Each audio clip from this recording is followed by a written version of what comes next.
Bonjour à tous, je reviens avec une question de G qui me demande: dans ta vidéo en réponse à Nathalie, à propos de comment vivre dans l'économie du don dans une société où tout s'achète, à la 3e minute 51, tu nous proposes une chaîne du don où tu nous dis: est-ce OK à ton tour de l'offrir? Mais je ne vois pas de quoi tu parles. Alors, je faisais une proposition pour les entrepreneurs qui était celle-ci. De proposer un produit ou un service, un petit produit ou un petit service pour lequel en fait on n'a pas vraiment d'affect. En tous les cas, il n'y a pas un enjeu de fou. De l'offrir et de créer ainsi une chaîne du don. Comment? En proposant à l'acquéreur, qui lui se place comme un acheteur, plutôt que de l'acquérir pour lui, de l'offrir à quelqu'un d'autre. Donc je m'explique.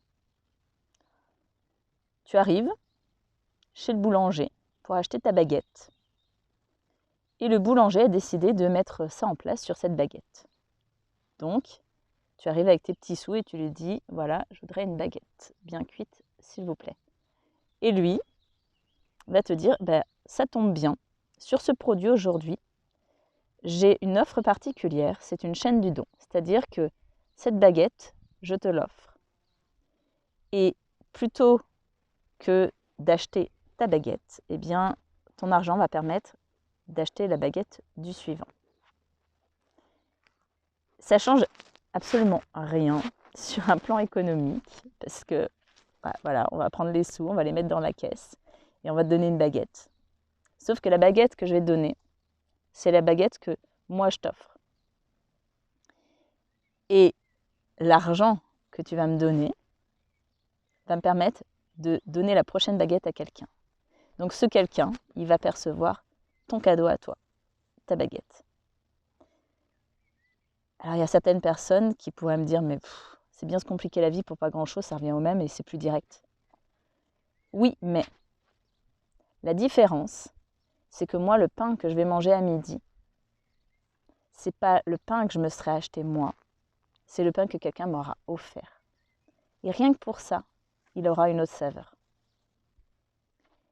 Et en fait, ça change l'état d'esprit dans lequel on se place pour faire circuler les richesses. On n'est pas dans une consommation, on est dans du don, dans du donner, recevoir. Et c'est simplement un point de vue en fait, c'est juste une vision, c'est une façon d'être au monde. En fait, ça crée du lien.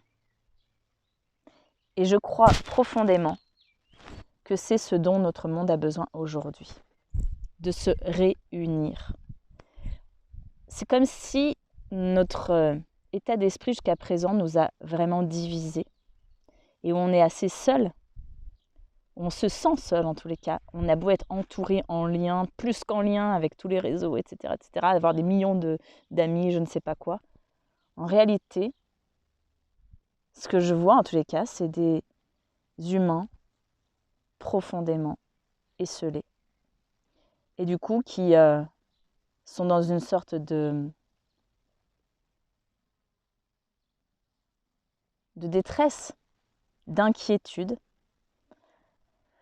et qui essayent de trouver des réponses, alors soit dans le divin, donc en s'échappant dans d'autres sphères, mais n'empêche que dans la matière, ils restent seuls.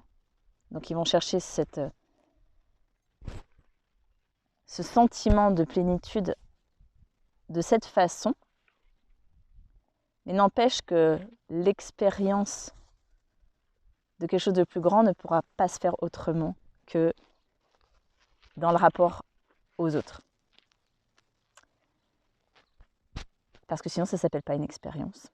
L'expérience, elle est de l'ordre de la matière et elle restera toujours de l'ordre de la matière. Le reste est et n'a pas besoin de rien, ni de s'expérimenter, ni quoi que ce soit. Donc, voilà, c'est ça en fait que je proposais dans cette chaîne. C'est juste de distribuer les choses autrement, de les faire circuler autrement. Voilà, donc j'espère que ça clarifie ta question, G. Et avec joie de répondre à vos autres interrogations. Je vous embrasse tous très très fort.